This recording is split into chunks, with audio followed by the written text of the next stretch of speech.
अल्बुकर्की, new Mexico, 29 दिसंबर 1998। साल खत्म होने ही वाला था। शहर के नॉर्थ ईस्ट हिस्से में एक आम सी सुबह थी। लोग रोज की तरह अपने अपने काम पर निकल रहे थे।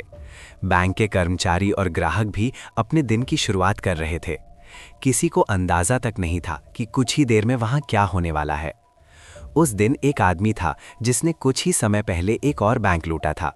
अब वो दूसरी बार पैसे निकालने के लिए तैयार था, लेकिन ये विड्रॉल एटीएम से नहीं होने वाला था। इस बार ये सीधा बैंक काउंटर से बंदूक की नोक पर होने वाला था। वो आदमी बैंक में दाखिल हुआ। उसके चेहरे पर कोई घबराहट नहीं थी। वो बड़े आराम से, जैसे सब कुछ सामान्य हो, सीधा काउंटर तक गया और कैशियर से बोला, कैश ड्रॉर में जितना भी पैसा है सब दे दो। बैंक की ट्रेनिंग के हिसाब से टेलर ने बिना बहस किए पैसे दे दिए। ऐसे हालात में टकराव से बचना ही सबसे सुरक्षित तरीका होता है। पैसों के साथ उसने एक ऐसा बंडल भी रख दिया जिसमें डाई पैक लगा हुआ था, जो थोड़ी देर बाद फटकर पैसों पर रंग फैला देता। डाई पैक एक छोटा पैकेट होता है जो बैंक के पैसों में छुपा दिया जाता है। जब कोई चोर पैसे लेकर भागता है तो ये पैकेट फट जाता है और पैसे पर रंग लग जाता है। इससे चोरी हुए पैसे बेकार हो जाते हैं और पुलिस को चोर पकड़ने में आसानी होती है। लुटेरा बिना कोई शोर किए जैसे आया था वैसे ही निकल गया। जैसे ही वो बाहर निकला, बैंक से तुरंत पुलिस को कॉल किया गया, क्योंकि बैंक लूट एक फेडरल क्राइम है। इसीलिए एफबीआई को भी फौरन सूचना दी गई। एफबीआई के स्पेशल एजेंट्स स्कॉट कैंपबेल और जॉन टनबर्ग तुरंत केस संभालने पहुंचे। एजेंट टनबर्ग के लिए ये कॉल बस एक और रूटीन केस जैसा ही था। उस समय अल्बुकर्की बैंक लूट के लिए बदनाम था। 90s के दशक के आखिर में यहाँ हर साल लगभग 90 से 100 बैंक डकैती की घटनाएं होती थीं। लेकिन टनबर्ग को ये नहीं पता था कि ये केस बाकी सबसे बिल्कुल अलग होने वाला है। बैंक के अंदर मौजूद लोगों से पूछताछ की गई तो सबने एक ही बात कही। सब कुछ इतना सामान्य लग रहा था कि कई लोगों को तो ये भी समझ नहीं आया कि बैंक लूट लिया गया है। ना कोई गोली चली, ना कोई चिल्लाहट हुई। टेलर को भी उस आदमी के बारे में ज़्यादा याद नहीं था। जो विवरण मिला वो भी बहुत साधारण था। एक गोरा या शायद हिस्पैनिक आदमी, काले बाल, औसत कदकाठी, चेहरे पर सनग्लासेस और सिर पर एक साधारण सी कैप। ना कोई खास कपड़े, ना कोई पहचान का निशान। एफबीआई की फॉरेंसिक टीम ने टेलर काउंटर और दरवाजों को अच्छी तरह से जांचा, लेकिन उन्हें ना तो कोई इस्तेमाल करने लायक फिंगरप्रिंट मिला और ना ही कोई ठोस सबूत। अब एफबीआई के पास सिर्फ एक ही उम्मीद बची थी, बैंक के सर्वेलेंस कैमरे। हर बैंक में ये सुरक्षा का सबसे अहम साधन होते हैं। कभी कभी कैमरों की क्वालिटी अच्छी होती है और कभी कभी बिल्कुल बेकार। इस केस में कैमरों की क्वालिटी बेहद खराब थी। फुटेज में वो आदमी दिख तो रहा था, लेकिन उसका चेहरा पहचानना नामुमकिन था। दोनों बैंक लूट की रिकॉर्डिंग मिली, लेकिन उनमें कोई साफ तस्वीर नहीं थी। कोई ऐसा एंगल नहीं था जिससे उसका चेहरा साफ दिखाई दे। बस उसकी टोपी का ऊपरी हिस्सा दिखा, लेकिन चेहरा पूरी तरह छुपा हुआ था। उस लुटेरे ने एक ही दिन में 2 अलग अलग बैंक लूटे और फिर गायब हो गया। उसने ना तो कोई फिंगरप्रिंट छोड़ा, ना कोई सबूत। उसने बैंक के सर्वेलेंस सिस्टम को भी बेकार कर दिया था। एफबीआई के पास उसकी पहचान करने का कोई तरीका नहीं था। जांच से इतना साफ हो गया कि ये आदमी अल्बुकर्की में पहले कभी किसी बैंक लूट में शामिल नहीं था। उसका कोई पुराना रिकॉर्ड भी नहीं मिला। एफबीआई को शक हुआ कि शायद ये कोई बाहर से आया हुआ शख्स है जो कुछ दिन के लिए शहर में आया था और मौका देखकर लूट को अंजाम दे गया। एजेंट्स ने इलाके की पूरी तरह से जांच शुरू कर दी। बैंक के आसपास के हर घर में जाकर उन्होंने पूछताछ की। शायद कोई उसे भागते हुए देख पाया हो या किसी ने उसकी गाड़ी की कोई झलक देखी हो। और यहीं से पहली बड़ी जानकारी मिली। एक गवाह सामने आया। वो बैंक की पिछली गली में रहने वाला पड़ोसी था। उसने बताया कि उसने एक आदमी को बैंक से भागते हुए देखा था। वो आदमी गली में मुड़कर गायब हो गया। फिर उसने देखा अचानक लाल धुआं उठता है। एफबीआई को तुरंत समझ में आ गया कि ये वही डाई पैक था जो नकदी के साथ गया था और अब फट चुका था। गवाह ने सिर्फ उस आदमी को देखा ही नहीं, बल्कि उसने वो गाड़ी भी देखी जिसमें वो भागा था। और सबसे अहम बात, उसने गाड़ी का पूरा नंबर प्लेट भी नोट कर लिया था। गाड़ी निवाड़ा राज्य में रजिस्टर्ड थी। ये बात एफबीआई के शक को और पुख्ता कर देती है। अब उन्हें यकीन हो गया था कि लुटेरा अल्बुकर्की का रहने वाला नहीं है। एफबीआई ने उस नंबर प्लेट को अपने सिस्टम में चेक किया। गाड़ी का मालिक और उसका रजिस्टर्ड पता सामने आया, लेकिन वो पता किसी घर का नहीं था, बल्कि लास वेगस स्ट्रिप के पास एक मोटेल का था। ऐसा लग रहा था जैसे ये जानबूझकर पुलिस को गुमराह करने के लिए किया गया हो। एफबीआई को लगा कि शायद वे फिर से एक बंद रास्ते पर पहुंच गए हैं, लेकिन उन्होंने हार नहीं मानी। उन्होंने नंबर प्लेट को क्रेडिट ब्यूरो के रिकॉर्ड से मिलाया। यहीं से उन्हें एक नई जानकारी मिली। गाड़ी पर लिया गया लोन एक और पते से जुड़ा था, इस बार वायोमिंग में। एफबीआई ने तुरंत वहां के एक एजेंट को भेजा। एजेंट गाड़ी के रजिस्टर्ड मालिक से मिला और उसे सीधा सवाल किया, 29 दिसंबर को बैंक लूट वाले दिन आप कहाँ थे? वो आदमी शांत था। उसने कहा, मैं यहीं था, वायोमिंग में, पोस्टल वर्कर की नौकरी के इंटरव्यू में। उसके इस बयान की पुष्टि उसके इंटरव्यू लेने वाले सुपरवाइजर ने भी कर दी। वो आदमी सीधा साधा निकला। उसका कोई आपराधिक रिकॉर्ड नहीं था और उसे ये तक नहीं पता था कि उसकी गाड़ी अल्बुकर्की में बैंक डकैती से जुड़ी हुई है। फिर उसने एक अहम बात बताई। उस गाड़ी पर अब उसका कोई अधिकार नहीं था। गाड़ी उसकी एक्स वाइफ कार्लेट के पास थी, जो अल्बुकर्की में ही रहती थी। एफबीआई ने कार्लेट को ढूंढ निकाला और उससे सवाल किए। उन्होंने पूछा, लूट वाले दिन गाड़ी कहाँ थी? क्या किसी और के पास उसकी डुप्लीकेट चाबी थी? कार्लेट ने बताया कि लूट के दिन वो खुद काम पर थी। उसने कहा कि उसका परिवार बड़ा है और रिश्तेदार अक्सर गाड़ी ले जाते रहते हैं। उसे ये भी पता नहीं था कि उस दिन गाड़ी अपार्टमेंट के बाहर खड़ी थी या नहीं। लेकिन कार्लेट ने एक छोटी सी बात बताई। जब उसने गाड़ी ली तो उसमें पेट्रोल पहले से कम था। कार्लेट ने एफबीआई को गाड़ी की तलाशी लेने की इजाज़त दे दी। एफबीआई को उम्मीद थी कि शायद उन्हें गाड़ी के अंदर रेड डाई के निशान मिलेंगे, क्योंकि उन्हें याद था कि बैंक से निकली नकदी पर डाई पैक फटा था। लेकिन गाड़ी की पूरी जांच के बाद उन्हें ऐसा कुछ भी नहीं मिला। अब सवाल खड़ा हो गया, क्या गवाह ने नंबर प्लेट गलत पढ़ा था? संभव था, लेकिन एफबीआई एजेंट्स के मन में कार्लेट की बातों को लेकर अब भी शक था। शायद वो सच बोल रही थी, लेकिन जो कुछ उसने बताया वो सब कुछ बहुत ज़्यादा संयोग वाला लग रहा था। एक गाड़ी जो निवाडा में रजिस्टर्ड थी और उसी दिन अल्बुकर्की में बैंक लूट की गाड़ी के तौर पर देखी गई थी, ये इतनी आसानी से नज़रअंदाज नहीं किया जा सकता था। अब तक कोई ठोस सबूत कार्लेट को इन डकैतियों से नहीं जोड़ पाया था, लेकिन एफबीआई ने उसे अपने शक के दायरे से बाहर भी नहीं किया। वो अब भी उनकी पर्सन ऑफ इंटरेस्ट बनी रही। धीरे धीरे सारी जांच की कड़ियां खत्म होने लगी। कोई नया सबूत नहीं मिला, ना ही कोई नया गवाह। केस ठंडा पड़ने लगा था। लेकिन कुछ महीनों बाद वो रहस्यमय लुटेरा फिर सामने आया। इस बार वो पहले से ज़्यादा तेज था और पहले से ज़्यादा खतरनाक। मार्च 1999 के मध्य से मई के अंत तक लगभग 6 बैंक लूटे गए। उसका तरीका वही था, अंदर घुसो, पैसे लो और बिना किसी शोर शराबे के निकल जाओ और पीछे कोई सबूत ना छोड़ो। एफबीआई के पास जो भी गवाहों के बयान, सर्विलेंस फुटेज और बैंक कर्मचारियों के डिस्क्रिप्शन थे, उनसे अब ये साफ हो गया था कि अल्बुकर्की में एक सीरियल बैंक रॉबर सक्रिय है। पुलिस और एफबीआई दोनों के लिए ये अब सिर्फ चोरी का मामला नहीं रहा था, ये खतरे की घंटी थी, क्योंकि अब लुटेरा और ज़्यादा आक्रामक होता जा रहा था। स्पेशल एजेंट जॉन टर्नबर्ग के मुताबिक अब वो सिर्फ पैसे मांगता नहीं था, वो काउंटर के अंदर तक घुस जाता और खुद टेलर्स को अलग अलग ड्रॉर से पैसा निकालने को मजबूर करता। कई बार उसका बर्ताव हिंसक हो जाता था। एजेंट्स को डर था कि अगर ये सिलसिला यूं ही चलता रहा तो कोई घायल हो सकता है, या शायद इससे भी बुरा। कुछ गवाहों ने तो ये तक कहा कि ऐसा लगता था जैसे वो नशे में हो। वो बेवजह लोगों के साथ धक्का मुक्की करता और कई बार अपनी बंदूक भी निकाल लेता। एक बार तो उसने बैंक के कर्मचारियों से कहा कि जो पैसे वो ले जा रहा है वो मैक्सिको में भूखे बच्चों की मदद के लिए है। जून में हुई एक लूट के बाद एफबीआई को उसकी सर्विलेंस फोटो मिली। ये अब तक की सबसे साफ तस्वीरें थीं। अभी भी उनके पास कोई ठोस फिजिकल एविडेंस नहीं था, लेकिन ये तस्वीरें एक बड़ी उम्मीद थी। एफबीआई ने फैसला किया कि अब इस केस में जनता की मदद लेनी होगी। उन्होंने मीडिया को जानकारी दी, खबरें अखबारों में छपने लगी, टीवी पर उसकी तस्वीरें दिखने लगी और लोग क्राइम स्टॉपर्स पर कॉल करके टिप्स देने लगे। इस लुटेरे का पैटर्न भी साफ था। वो सिर्फ नॉर्थ ईस्ट अल्बुकर्की में ही वार करता था और कई बार एक ही इलाके को बार बार निशाना बना था। एफबीआई ने उसी इलाके के बैंकों पर निगरानी बढ़ा दी। उन्हें उम्मीद थी कि अगर ये आदमी फिर लौटेगा तो इस बार वो जाल में फंस सकता है। लेकिन दिक्कत ये थी कि उनके पास ठोस जानकारी नहीं थी। अब उन्हें किस्मत के सहारे ही खेलना पड़ रहा था। हर एक टिप को फॉलो किया गया, लेकिन कोई भी सुराग काम का नहीं निकला। इस बीच लुटेरे की रफ्तार बढ़ती जा रही थी। अब उसे पकड़ना एफबीआई की सबसे बड़ी प्राथमिकता थी और ये निराश करने वाला था जब आप अपनी पूरी ताकत झोंक दें और फिर भी उस आदमी का नाम तक ना पता चले। वो हर बार ऐसे गायब हो जाता जैसे कभी था ही नहीं। ना फिंगरप्रिंट्स, ना सबूत, बस सन्नाटा। अब एफबीआई को जनता की मदद चाहिए थी, लेकिन सवाल ये था लोगों का ध्यान इस केस पर कैसे खींचा जाए। एफबीआई की बैंक रॉबरी स्क्वाड को इसका एक पुराना तरीका मालूम था, लुटेरे को एक निकनेम देना। ऐसे नाम अक्सर मीडिया की नज़र पकड़ते हैं और फिर आम लोग भी केस को लेकर सजग हो जाते हैं। इस केस को नाम मिला रॉबिन द हुड, क्योंकि लुटेरे का दावा था कि वो पैसे भूखे बच्चों को देने के लिए चुरा रहा है। हर नई डकैती के साथ मीडिया इस कहानी को और जोर शोर से चलाता गया और हैरानी की बात, खुद लुटेरा भी इस नाम का मजा लेने लगा था। कई बार तो उसने टेलर से सीधा कहा, पता है मैं कौन हूँ, मैं रॉबिन द हुड हूँ। लेकिन एफबीआई को इस पर यकीन नहीं था। एजेंट्स का मानना था कि बाकी बैंक रॉबर्स की तरह वो भी ये पैसा ड्रग्स या अपनी गंदी जिंदगी के लिए उड़ा रहा है। जो भी सच हो, ये लुटेरा बहुत चालाक था, कभी कोई सबूत नहीं छोड़ता। अब एजेंट्स के पास बस यही रास्ता था, वो इंतज़ार करें कि अगली बार वो कहाँ वार करता है। अब तक वो 14 बैंक लूट चुका था और उसके खिलाफ बस एक कड़ी बची थी, कार्लेट की गाड़ी। स्पेशल एजेंट स्कॉट कैंपबेल अब भी कार्लेट से जुड़े हुए थे। पिछले 8 महीनों में उन्होंने उससे 5 से 6 बार बात की थी। एजेंट कैंपबेल के मन में शक साफ था, या तो कार्लेट इस सब में किसी तरह शामिल है या फिर उसके पास ऐसा सुराग है जो इस केस को खोल देगा। और फिर अगस्त 1999 में ये केस अचानक करवट लेता है। कार्लेट, जो उस वक्त 8 महीने की गर्भवती थी, ने खुद एजेंट कैंपबेल को कॉल किया। उसने कहा, हमें बात करनी है, मेरे पास ऐसी जानकारी है जिससे ये पूरा केस सुलझ सकता है। कार्लेट ने बताया कि असली लुटेरा उसका पति बायरन चबक है। उसने कहा कि वो सारी बातें आमने सामने बताएगी। कैंपबेल ने अगले दिन सुबह उसके अपार्टमेंट में मिलने का समय तय किया। एफबीआई ने तुरंत बायरन चबक का रिकॉर्ड निकाला। पता चला कि उसका अतीत काफ़ी खतरनाक था। वो अल्बुकर्की की कुख्यात ब्रू टाउन गैंग से जुड़ा था और उसका स्वभाव भी हिंसक था।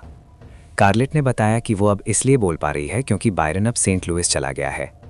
एजेंट्स ने उसे सुरक्षित जगह पर इंटरव्यू देने की पेशकश की, लेकिन कार्लेट ने मना कर दिया। उसका कहना था कि अब कोई खतरा नहीं है। वो खुद उसके साथ थी जब बायरन ने अपना ट्रक पैक किया और शहर छोड़ दिया। कार्लेट को पूरा यकीन था कि अब वो सुरक्षित है, इसलिए उसने चाहा कि इंटरव्यू उसके अपार्टमेंट में ही हो। लेकिन एजेंट सतर्क थे। अपार्टमेंट में घुसने से पहले एजेंट कैंपल ने कार्लेट को फ़ोन किया। उससे पूछा, क्या बायरन आसपास तो नहीं है? पिछली रात के बाद से कोई नई जानकारी? जब उन्हें यकीन हो गया कि बायरन वहाँ नहीं है, तब उन्होंने अपने डिस्पैच को एड्रेस भेजा और अपार्टमेंट की ओर बढ़े। जैसे ही एजेंट टनबर्ग और कैंपल अंदर गए, उन्होंने पूरे कमरे पर एक तेज़ नज़र डाली ताकि यकीन हो सके कि वहाँ कोई और नहीं है। कार्लेट ने बैंक की सर्विलेंस तस्वीरें देखते ही कह दिया, ये बायरन ही है। उसने बताया कि बायरन ब्रूटाउन गैंग का हिस्सा है और हाल के दिनों में उसका व्यवहार और भी ज़्यादा हिंसक हो गया है। फिर कार्लेट ने डरी हुई आवाज़ में कहा, मुझे अपनी जान का डर है और अपने होने वाले बच्चे का भी। उसने एजेंट से विनती की, उसे जल्दी गिरफ्तार करो, मुझे उससे छुटकारा चाहिए। कार्लेट ने बताया कि बायरन ने ना सिर्फ उसे बल्कि उसके परिवार को भी धमकी दी थी। उसने कहा था कि अगर किसी ने पुलिस से बात की तो उसकी गैंग उन्हें नुकसान पहुंचाएगी। FBI को अब यकीन हो गया कि केस सही दिशा में बढ़ रहा है। अब तक बायरन ने एल्बुकर्की में 14 बैंक लूटे थे। पुलिस और FBI उसकी पहचान के लिए जूझ रही थी, लेकिन कार्लेट की गवाही के बाद उन्हें आखिरकार असली सुराग मिल गया। कार्लेट को लगता था कि अब वो सुरक्षित है क्योंकि बायरन अब शहर में नहीं था, लेकिन कार्लेट गलत थी। इंटरव्यू के बीच में ही अचानक बाहर एक गाड़ी आकर रुकती है। कार्लेट खिड़की से देखती है और घबराकर कहती है, वो आ गया है, यही है। एजेंट्स तुरंत समझ जाते हैं कि बायरन लौट आया है।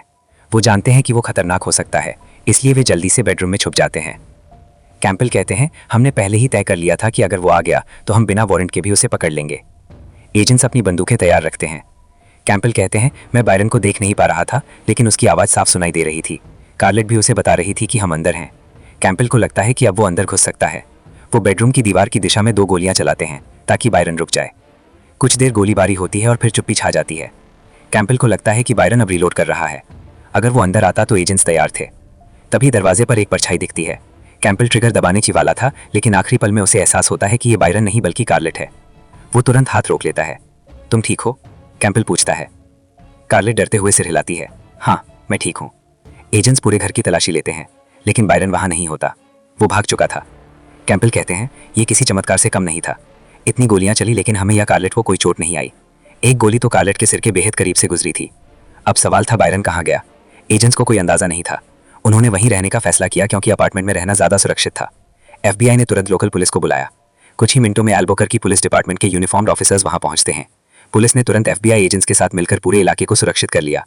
चारों ओर पुलिस ने एक पैरामीटर बना दिया और एजेंट्स ने उनसे लगातार संपर्क बनाए रखा। इसके बाद FBI एजेंट्स कार्लेट को लेकर अपार्टमेंट से बाहर निकल गए। कार्लेट, जो 8 महीने की गर्भवती थी, को सीधा अस्पताल भेजा गया ताकि उसका मेडिकल चेकअप किया जा सके।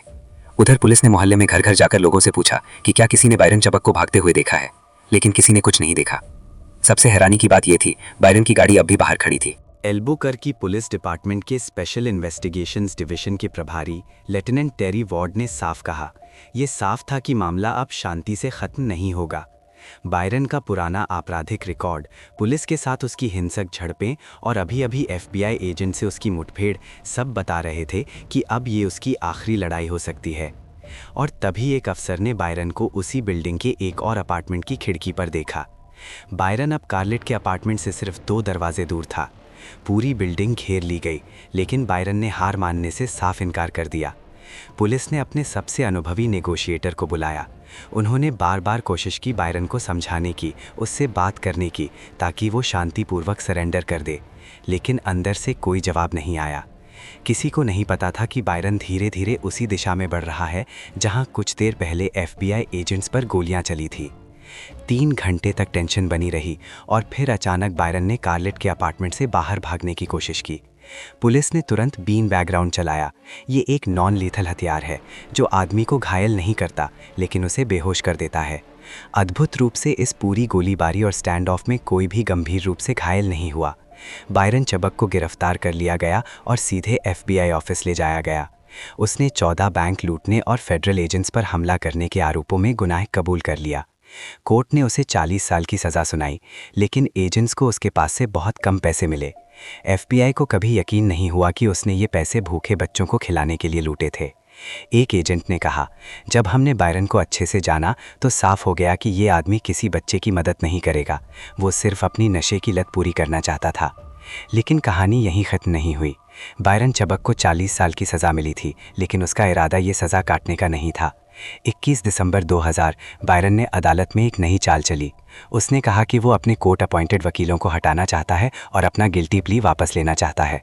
ये सिर्फ एक कानूनी चाल नहीं थी, ये उसकी अगली योजना का पहला कदम था, क्योंकि अब उसे अदालत में दोबारा लाया जाना था। और वहीं से शुरू होती है बायरन चबक की सबसे खतरनाक योजना। US marshal senior inspector Eric नबोर बताते हैं, उस दिन कोर्ट की सुनवाई के बाद बायरन को साफे काउंट के साफे करेक्शनल फैसिलिटी वापस ले जाया जा रहा था। लेकिन बायरन चंबक पहले से ही अपनी अगली चाल की तैयारी कर चुका था।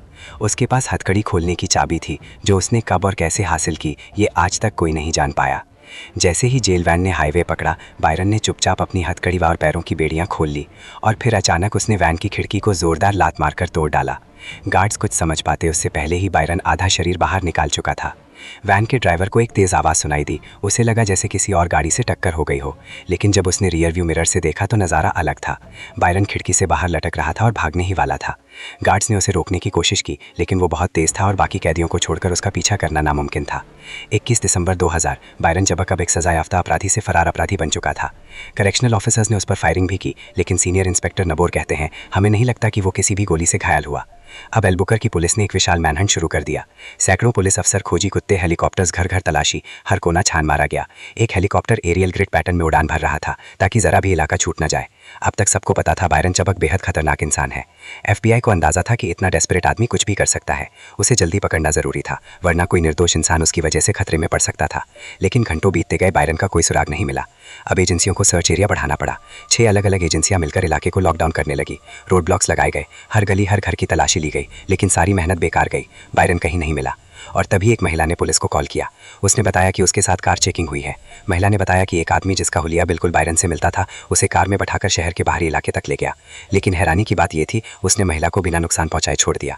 महिला ने इन्वेस्टिगेटर्स को बताया बायरन क्या पहने हुए था, वो किस समय और किस जगह उसे छोड़कर गया, सब कुछ। अब सारा फोकस उसी इलाके पर कर दिया गया, लेकिन जब तक पुलिस वहां पहुंची, बायरन फिर गायब हो चुका था।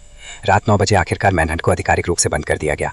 अब तक इतना वक्त बीत चुका था कि साफ था बायरन सैकड़ों मील दूर निकल चुका हो सकता था। उस रात जब कोई सुराग नहीं मिला, FBI ने अपनी रणनीति बदल दी। अब यह सिर्फ एक मैनहंट नहीं था, बल्कि एक बड़ी क्रिमिनल इन्वेस्टिगेशन बन चुका था। इन्वेस्टिगेटर्स ने बायरन के परिवार वालों, उसकी गैंग के सदस्यों और पुराने जानकारों से पूछताछ शुरू की। सबको यकीन था बायरन अकेले कहीं नहीं छिपा हो सकता, उसे ज़रूर किसी की मदद मिल रही थी। लेकिन एजेंट्स को हर जगह बस इनकार और चुप्पी ही मिली। मैंने कह दिया ना, मुझे कुछ नहीं पता, एक गैंग मेंबर ने पुलिस की गाड़ी में बैठते हुए कहा। ब्रूटाउन गैंग जिससे बायरन जुड़ा था, किसी भी हालत में अपने आदमी को नहीं सौंपने वाले थे। बायरन के हिंसक और बेकाबू स्वभाव को देखते हुए यूएस मार्शल सर्विस ने उसे टॉप 15 मोस्ट वांटेड लिस्ट में डाल दिया। इंस्पेक्टर कहते हैं बायरन अब इतना मोटिवेटेड था कि वो दोबारा कभी पकड़ा ना जाए। वो कुछ भी कर सकता था जान बचाने के लिए या किसी और की जान लेने के लिए। अब FBI ने उसकी गैंग के हर हैंगआउट स्पॉट पर नजर रखनी शुरू की। हर उस जगह को ऑब्जर्व किया गया जहां उसके साथी आते जाते थे। सड़क पर लोगों से बात की गई, हर छोटी से छोटी हलचल पर नजर रखी गई। इसी के साथ साथ FBI ने पूरे देश के बैंक रॉबरी केसेस पर नजर रखनी शुरू कर दी। शायद बायरन फिर से वार करे। लेकिन हैरानी की बात यह थी, पूरा एक हफ्ता बीत गया और कोई हलचल नहीं हुई। बायरन जैसे गायब हो गया था। लेकिन एक चीज सबको पता थी, बायरन को ड्रग्स की लत थी। वो मेथाम्फेटामाइन लेता था, एक ऐसा ड्रग जो इंसान को खतरनाक, आक्रामक और पागलपन की हद तक बेपरवाह बना देता है। और अपनी ये आदत पूरी करने के लिए उसे फिर से कैश चाहिए था। FBI को यकीन था बायरन दोबारा बैंक लूटेगा और वही मौका होगा जब वो उसे पकड़ पाएंगे। बायरन अब FBI की टॉप प्रायोरिटी बन चुका था। उसे पकड़ना जरूरी था, किसी भी कीमत पर। हालांकि कुछ इन्वेस्टिगेटर्स का मानना था कि बायरन अब अमेरिका में नहीं है। एल्बुकर्क की पुलिस डिपार्टमेंट के लेफ्टिनेंट टेरी वॉट कहते हैं, उसके मैक्सिको में कनेक्शंस थे, वो आसानी से वहां भाग सकता था। मुझे नहीं लगता कि वो एल्बुकर्क में छुपा होगा, क्योंकि अब उसकी शक्ल और नाम सब पहचानते थे। लेकिन फिर अचानक 16 जनवरी 2001 को उसकी पिछली लूट से पूरे 1 साल और 5 महीने बाद बायरन चबाक वापस लौट आया, और इस बार सीधा अपने पुराने इलाके में। एक ही दिन में उसने एल्बुकर्क के 6 बैंक लूट लिए। सिर्फ 1 हफ्ते बाद वो फिर लौटा, 2 दिन में 3 बैंक लूट लिए। हर बार जब वो टेलर के पास जाता, उसका अंदाज एक जैसा होता, जल्दी करो, पैसे बैग में डालो। स्पेशल एजेंट जॉन टनबर्ग, जो इस केस पर शुरू से लगे हुए थे, कहते हैं बायरन बहुत ही बेपरवाह किस्म का लुटेरा था। वो उन्हीं बैंकों को दोबारा लूटता जहां पहले भी वार कर चुका था। उसे इस बात की भी परवाह नहीं थी कि वहां के लोग उसे पहचान सकते हैं। हर बार वो कहता, मैं रॉबिन द हुड हूँ, और हर बार पुलिस और FBI के हाथ खाली रह जाते, ना कोई फिंगरप्रिंट, ना कोई साफ सीसीटीवी फुटेज, ना कोई सबूत। जैसे जैसे लूट की घटनाएं बढ़ती गईं, वैसे वैसे बायरन और ज़्यादा बेखौफ हो गया। अब वो पुलिस और एजेंसियों का मजाक उड़ाने लगा था। FBI को हर लूट के बाद कोई ठोस सबूत नहीं मिलता था और ये घटनाएं अब लगातार हो रही थी। बायरन अब सिर्फ एक लुटेरा नहीं रहा, वो एल्बुकर्की का एक नाम बन चुका था। पूरे शहर में उसकी तलाश की जा रही थी। हर रात उसकी तस्वीरें लोकल न्यूज़ चैनलों पर दिखाई जाती थी।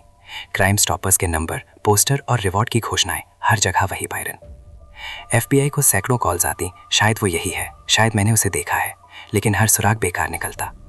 FBI को शक था कि बायरन को उसकी ब्रू टाउन गैंग की मदद मिल रही है। ये कोई आम गैंग नहीं थी, ये बेहद खतरनाक और वफादार लोग थे।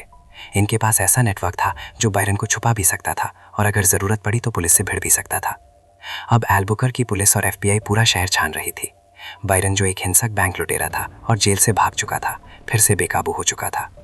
अब कई एजेंसियां मिलकर उसके पीछे लगी हुई थी।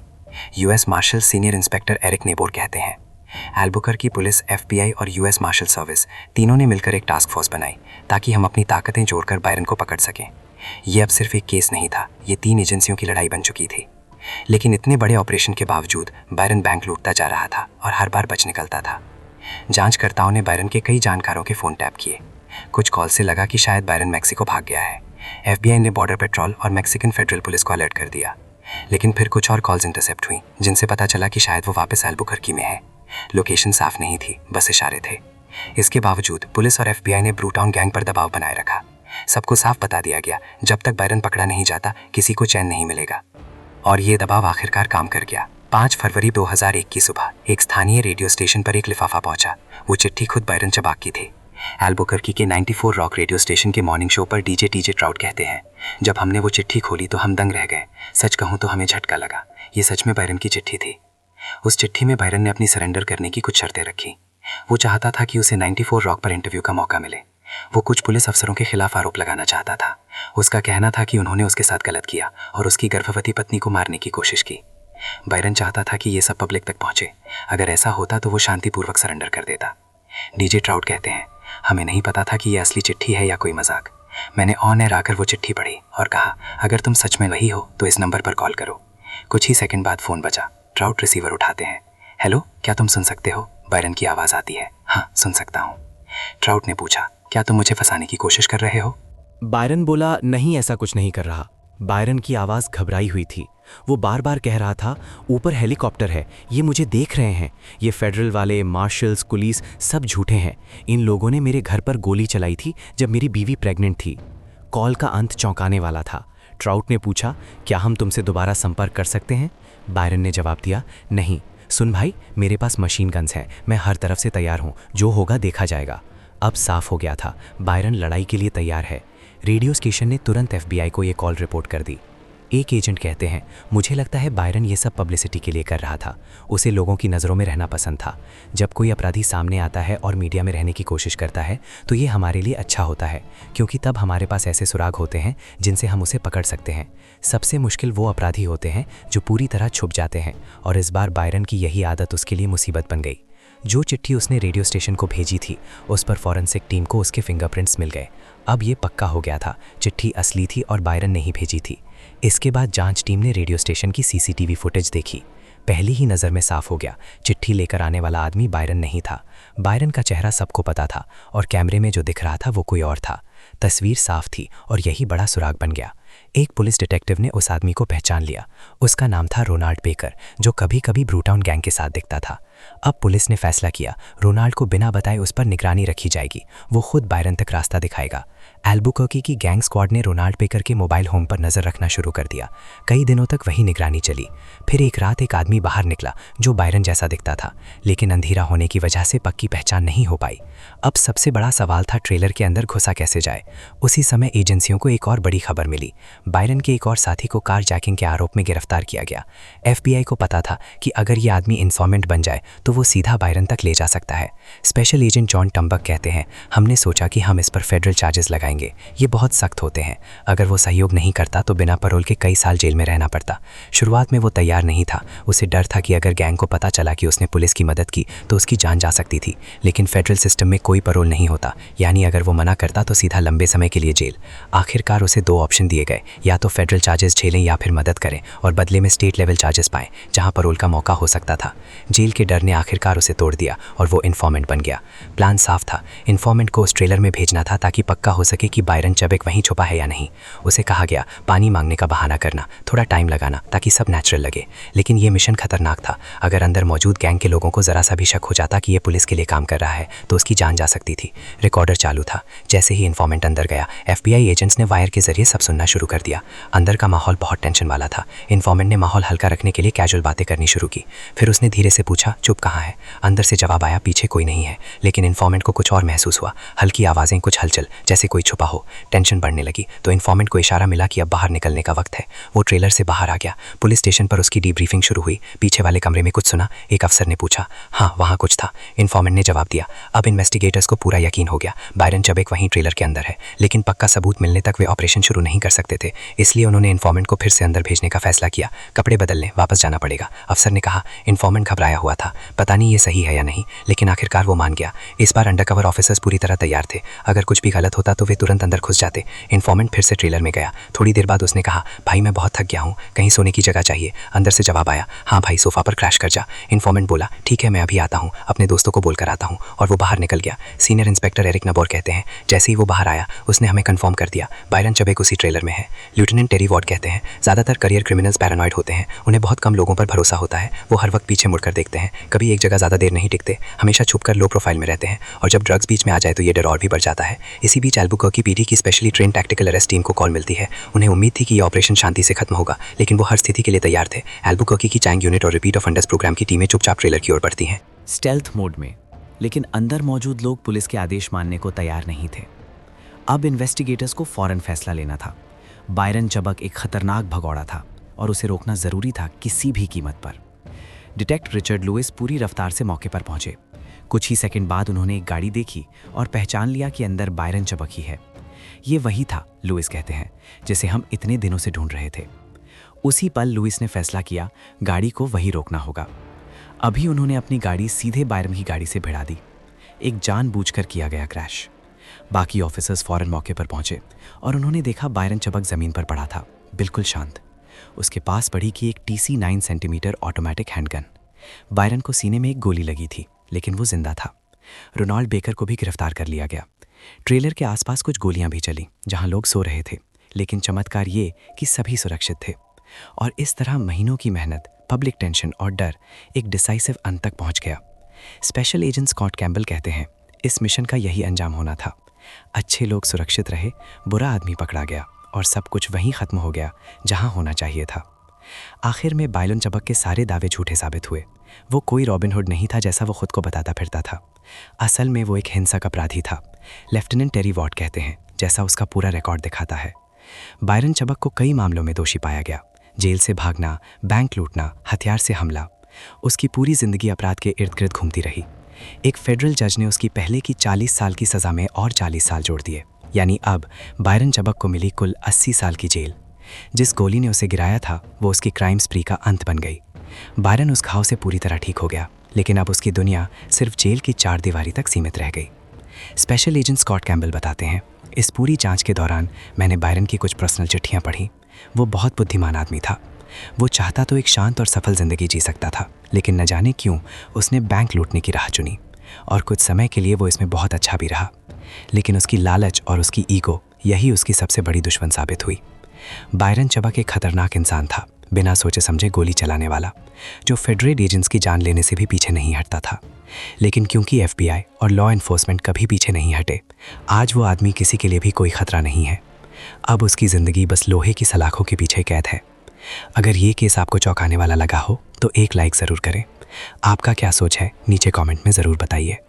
और ऐसी ही सच्ची और हैरान कर देने वाली क्राइम स्टोरीज़ के लिए आपको ये कहानी कैसी लगी कमेंट सेक्शन में लिखकर ज़रूर बताएं। ये तो सिर्फ शुरुआत है, असली कहानियाँ अभी बाकी हैं। ऐसे ही अनोखे किस्से चाहते हो तो द यूनिक को सब्सक्राइब करना मत भूलना। मिलते हैं नेक्स्ट वीडियो में।